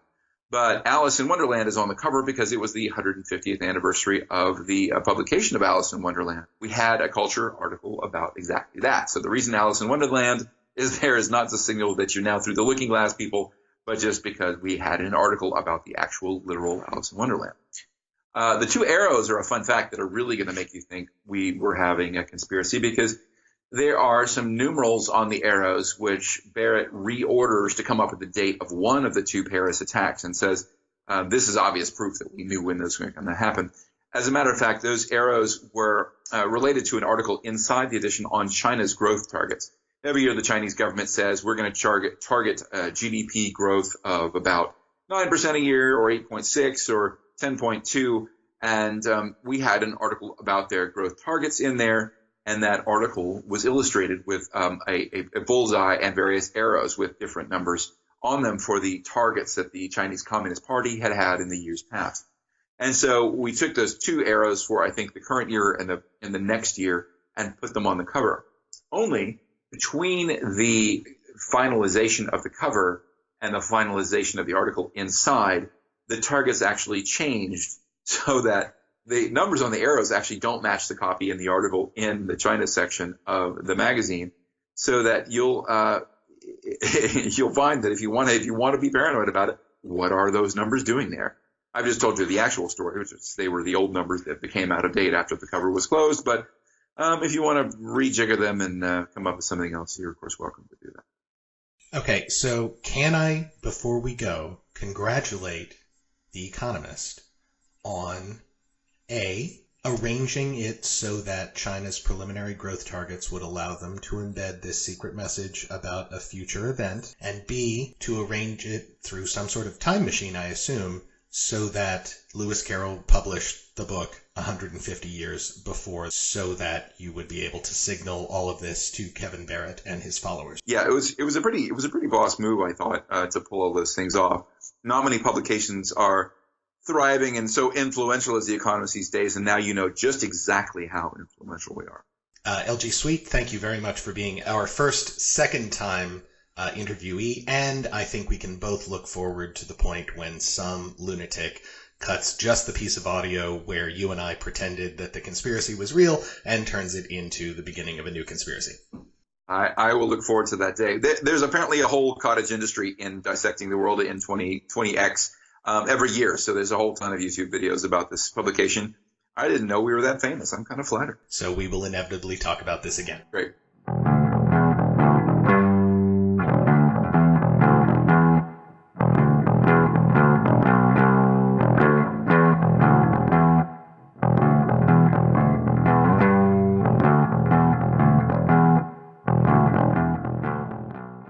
By the way, Barrett's obsession with numerology goes well beyond this incident. He seems firmly to believe that the evil conspiracy leaves clues to its works in the form of numerological stuff that super smart dudes like Kevin Barrett can interpret for you sheep. Here are a few representative quotes from an article Barrett published in the conspiracy rag veteranstoday.com in 2014, titled 11 Examples of Illuminati Numerology. Barrett believes that the conspirators really dig the number 11. See, apparently the 3/11 Madrid bombings happened exactly 911 days after 9/11. Spooky, right? No, of course not, but let's listen in anyway. Again, I can't emphasize this enough.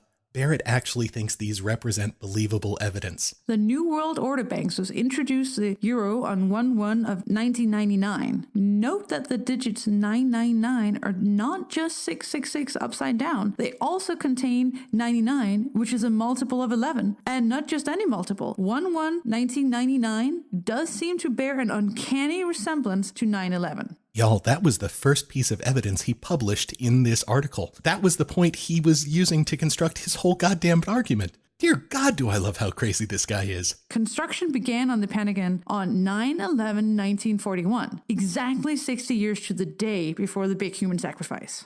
Ooh, fuck, that's powerful, stupid. Even better, Barrett thinks that the Indonesian and Japanese tsunamis are both part of the plot, even crediting conspiracy bogeyman the HARP Project, see episode 6 for details, with artificially triggering both events. The, quote, Fukushima tsunami of 3/11/11. This date not only has two big fat juicy 11s, It also bears an uncanny relationship with 9/11 and the subsequent 3/11 Madrid follow-up. If you add up all the digits in 3/11/2011, you get 9. And if you write the date in international style, 11/3/2011, you get 11/3 squared 11. Recall that in December 2010, the NWO banksters allegedly threatened to use an earthquake weapon on Japan if it didn't hand them its postal bank, the biggest savings bank in the world. Was Fukushima the result of an undersea Israeli nuke plus Stuxnet-style sabotage? Jesus. I think I need a cigarette. Was that stupid as good for you as it was for me?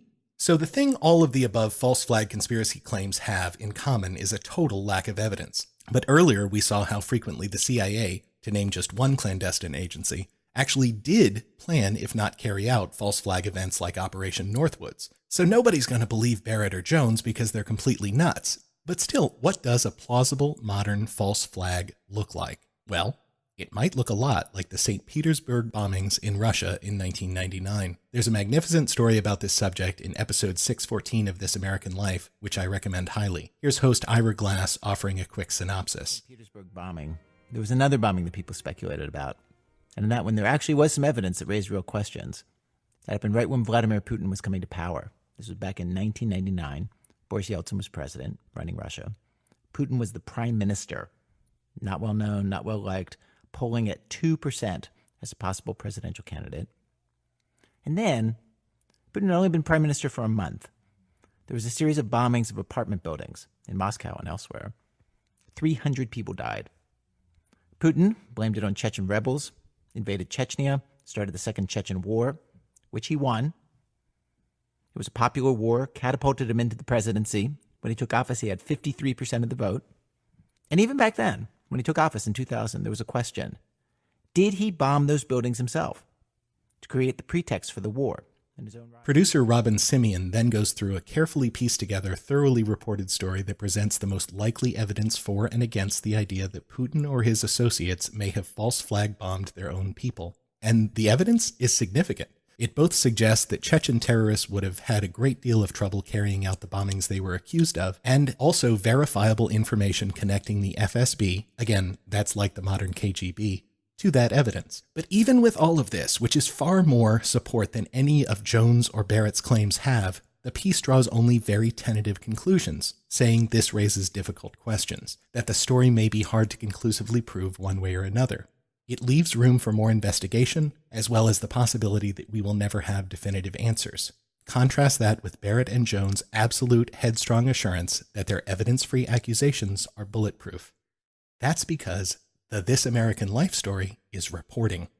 Jones and Barrett, as self-aggrandizing crackpots, clearly consider themselves above these sorts of concerns. Okay, it's time for the final segment of our show, and while the subject is probably a foregone conclusion, that doesn't mean it won't be fun. And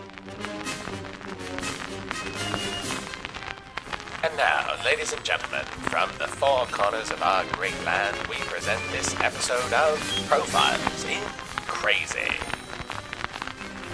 Yourself. I mean, this is what do you think tap water is? It's a gay bomb, baby. You think I'm like, shocked by it, so I'm up here bashing it because I don't like gay people? I don't like them putting chemicals in the water that turn the friggin' frogs gay. Do you understand that? Serious crap. Yep, we're going to talk even more about Alex Jones. Alex Jones is an asshole who hosts an internet and radio show from Austin, Texas. These endeavors appear to be funded by his real business, running a direct mail empire selling questionable supplements to his audience of credulous followers, as has been ably documented by the magnificent John Oliver. But there is a piece of context you may be less aware of, and that concerns the nature of Jones's show itself. It is 4 hours long. And if you tune into the whole thing, your most shocking discovery might be how frequently and shamelessly he pitches products. Radio hosts doing ads is not inherently unusual, but since 2013, Jones has increasingly focused on promoting his own products, which he sells on his site under his InfoWars Life brand, particularly vitamins and nutraceuticals, which I believe are the result of the word nutrition fucking the word pharmaceutical from behind. I'm pretty sure that's what it is. But this is a big part of Jones's business. 2/3 of his funding reportedly comes from selling his products, and there are Jones is famous for a number of things, none of them good. Earlier, we discussed how he and his fellow ghouls managed to make the lives of grieving parents even worse, but there's so much more horrific shit to know about this strange, bitter, angry man. Let's start with one of my favorites. It turns out that Jones himself is the focus of an online conspiracy theory. You may recall from previous episodes that we here at The Strain have a deep and abiding love of legendary comedian Bill Hicks, who died at age 32 of pancreatic cancer. Hicks, unlike Jones, was a brave and original creative force whose anger and righteousness was frequently aimed at Jones' disinformation precursors. Doesn't Rush Limbaugh remind you of one of those gay guys who likes to lay in a tub while other men pee on him? So they're clearly very different people. But what's this I see? The internet disagrees. Do a quick search on YouTube and you'll find a seemingly endless series of videos arguing that in point of fact, Bill Hicks faked his death and became Alex Jones. On October 18th, 2014, we posted to our YouTube account a video titled Irrefutable Proof that Alex Jones is Bill Hicks. The video attracted a lot of I'm showing you a picture of Puddinhead Pumpkinhead Alex Jones, otherwise known as Bill Hicks. Now, there are a lot of people out there who will say, well, no, look at it. Bill Hicks, his nose is different than the nose of Alex Jones. It's not the same person. But they give a nose job when they make a personality and character change. They will kill off one character, bring that character back as another. So people give a lot of times the reason, no, the nose is different. It's not the same person. And they really don't believe they go to all this trouble to create second personalities. But you're dealing with the CIA. You're dealing with Satanists. You're dealing with CIA propaganda agents. You know, this character, Bill Hicks, was a propaganda agent as a comedian. And Alex Jones is still a comedian. And he's a propaganda agent. For whatever reason, I guess they just can't believe that the CIA and our government can't turn one person into another person. One famous person into another famous person. You can kind of look at Bill Hicks and then compare him to the current Alex Jones. There's a couple clips in particular that I think are very telling. And I also want to premise this. Now, this is hardly the only dead celebrity didn't die but actually became a totally different current day celebrity conspiracy that's online. Our current favorite is the suggestion that late period booze-bloated lizard king Jim Morrison faked his death to become the aforementioned significantly more bloated Rush Limbaugh. But while the two men do bear more than a passing resemblance to each other, and Hicks did have a tendency to be a bit too credulous of conspiracy thinking, this is too silly to spend any more time on.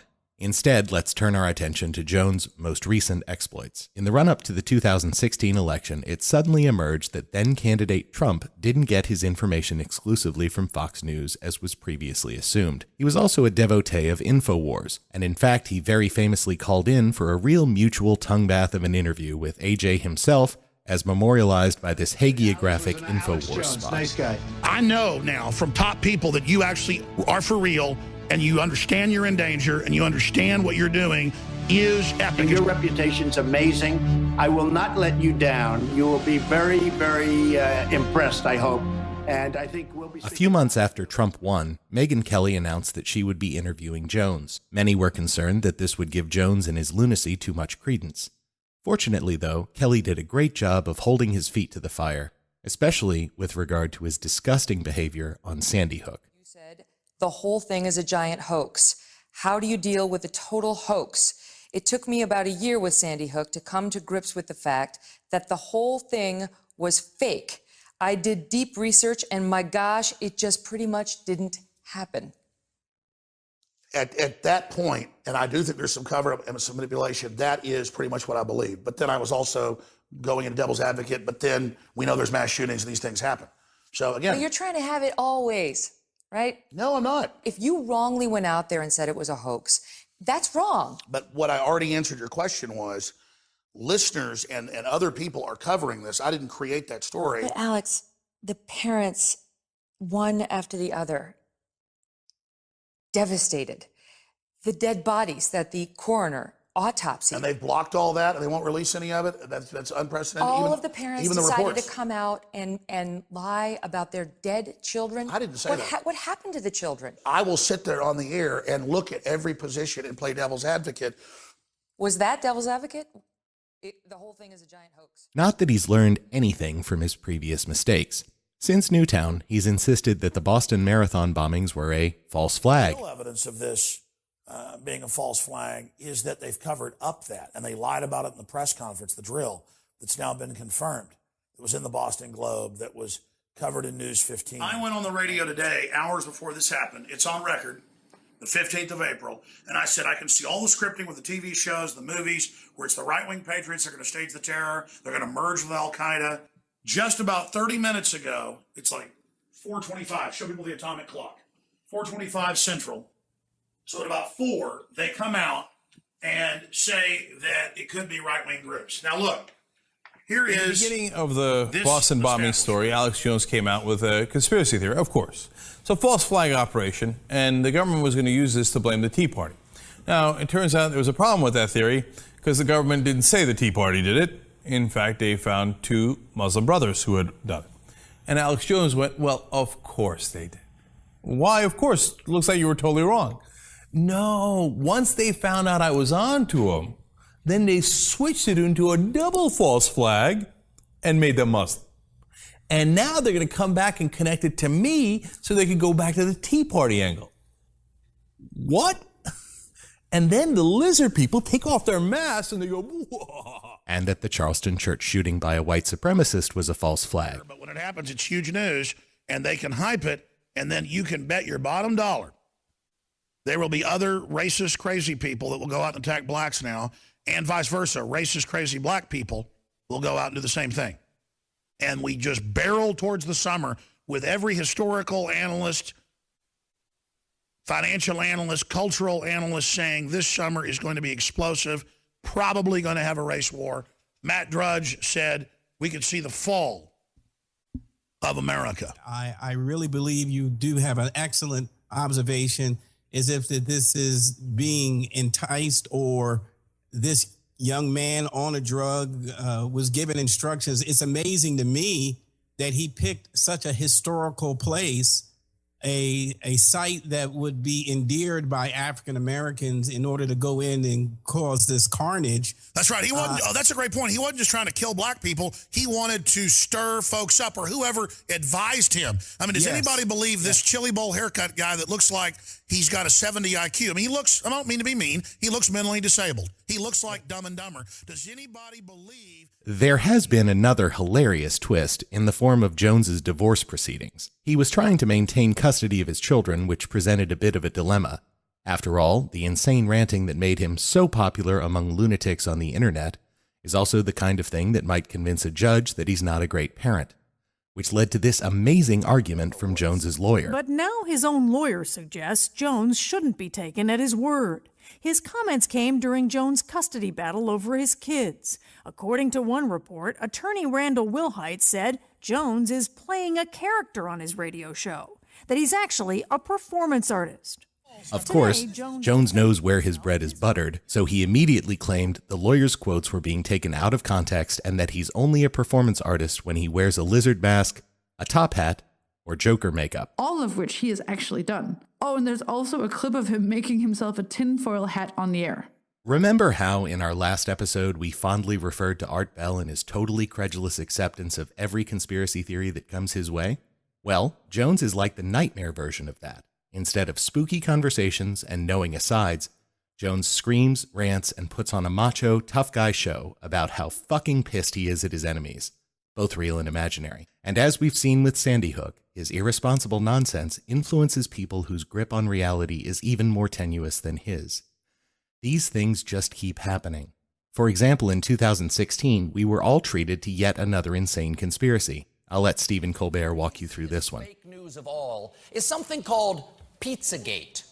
People actually believe a conspiracy theory that Hillary Clinton and her former campaign manager, John Podesta, ran a child sex ring at a pizzeria in D.C. This is a lie. We all know the only people who are trapped in a pizza place are those robots at Chuck E. Cheese. I've seen Westworld. One day they're going to rise up and kill us all. Now, according to the folks with the spider eggs hatching in their brains, Clinton and Podesta have a series of smuggling tunnels that connect to the basement of this pizzeria. But police refuse to investigate the basement crime scene on the flimsy excuse that the pizzeria does not have a basement. That's how deep this goes. Ground level. So where did this conspiracy theory start? Apparently, some alt-right folks were combing through Clinton campaign emails hacked by Russia and published by WikiLeaks and noticed there seems to be more references to pizza and pizzerias than they had expected, which can only mean one thing: secret sex ring. Because over the weekend, this happened. Police say a 28-year-old gunman entered Comet Ping Pong and fired off an assault rifle. The shooter claims he was investigating the so-called Pizzagate story. Didn't mention Alex. Maybe he skipped out on this one? No, of course he didn't. And the headline is Pizzagate is real. Only question is exactly what is it? But something with codes is going on.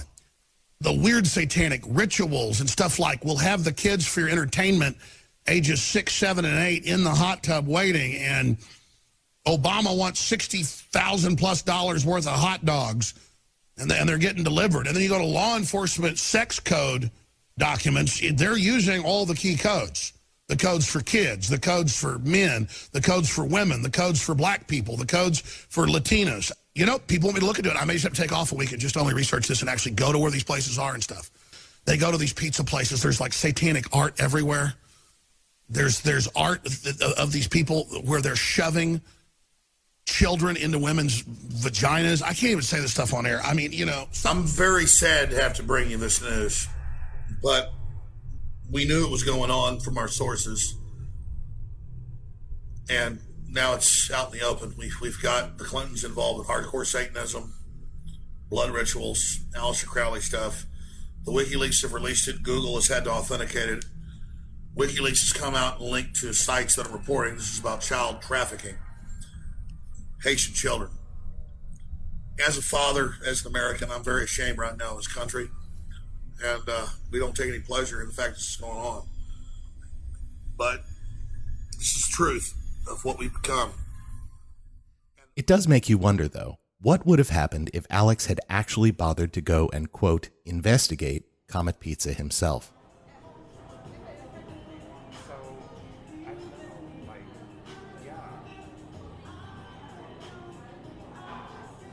So that sound you hear in the background is live audio I recorded in the summer of 2017 at the Comet Pizzeria. Once I confirmed that there was no basement, I searched for telltale signs of child slavery. There were children and their parents, but those children appeared to be eating their pizza willingly. Well, they were picking the vegetables off of it, but still. I spoke to a number of patrons and employees, several of whom were there when the deranged gunman showed up. None of them wanted to talk on tape, which I can understand. They don't want to draw any additional attention to this nonsense. They want to forget this happened and go on with their lives without further stirring the hornet's nest of crazy people. It was infuriating in these conversations, realizing that assholes like Jones can reach out across the internet and send deranged acolytes crashing into regular people's everyday lives. Fortunately, this incident was egregious enough that, under threat of potential lawsuit, Alex even had to apologize. In our commentary about what had become known as Pizzagate, I made comments about Mr. Alefantis that in hindsight I regret and for which I apologize to him. To my knowledge today, neither Mr. Alefantis nor his restaurant, Comet Ping Pong, were involved in any human trafficking, as was part of the theories about Pizzagate that were being written about in the media outlets and which we commented upon. I want our viewers and listeners... But did he learn anything? No. While we were in production for this episode, 2 other horrific shootings in America turned out also, according to Jones, to be false flags. Both of these theories are still percolating, but according to Jones & Co., one likely scenario for Vegas is that the evil globalists actually did the shooting from helicopters. You would see just right in between those towers. Corridor. These helicopters literally came to a hover at 10 till the hour, right in that sliver, and then their transponders went dark. Oh. Now, coincidentally, the shooting, I've checked into this. I've grabbed video. I mean, I have over 400 hours, maybe near 500 hours into this shooting investigation already. And by the way, that's why you're here. You've been the most prolific. You've broken so much of it. And it just goes on and on. On Saturday night, Sunday morning, they released OJ just 20 hours before the attack took place, so all the media would come and be in place to cover this event. The whole thing has the hallmarks of being scripted by deep state Democrats and their Islamic allies using mental patient cutouts. I'm Alex Jones. Oh, and the Sutherland, Texas church shooting? He's all over that one as well. Patrick Kelly was allowed to assault his wife and his stepchild and break their bones. Then when he attacked or tried to attack with firearms the chain of command at a Air Force base, he was sent to a mental institution, and he then was allowed to flee, not have an APB put out for him, and they never filed the paperwork that he had a dishonorable discharge so he could get firearms. Look at that weak-minded creature. He's got MK Ultra, MK Naomi, Monarch program, you name it, written all over. And those are just declassified mind control programs. And of course, the same sorts of threats and condemnation are raining down on the heads of innocent survivors of Vegas that we saw with previous tragedies where Jones stuck his beak in. One guy, Braden Majetka, who was shot in the fucking head by that lunatic who opened fire from the Mandalay Bay casino, has been receiving death threats from nonsense-spouting assholes who accuse him of being part of the conspiracy. You know, sometimes in real life, when someone finds out that I spend all of my free time working on this show, they ask me why. What's the point? People are just going to believe what they want to believe. But so long as someone as pernicious, malevolent, irresponsible, and crazy as Jones wields influence over millions of viewers, including the current president of the United States, we think it's well worth our time to oppose the spread of his paranoid strain. This has been The Paranoid Strain. Follow us on Twitter @ParanoidStrain, email us at theparanoidstrain@gmail.com, and visit us on the web at theparanoidstrain.com. Special thanks to our interviewee, whatever I pretended his name was, as well as our first two-time interviewee, LG Sweet. As always, we're grateful for the musical stylings of Daniel Arizona and the Paranoid Strain Orchestra, and indebted to the dulcet Northern European interjections of Miss Dana Unicorn. Final mixing assistance comes from Big Mucho, who also put together our super-duper website, and Willem UFO makes the pretty pictures. I'm Fearful Jesuit. Thanks for listening. Next episode, we take on the biggest imagined false flag conspiracy theory of all time. In the meantime, remember, the world is chaotic, but it's not out to get you. Or at least, not you specifically.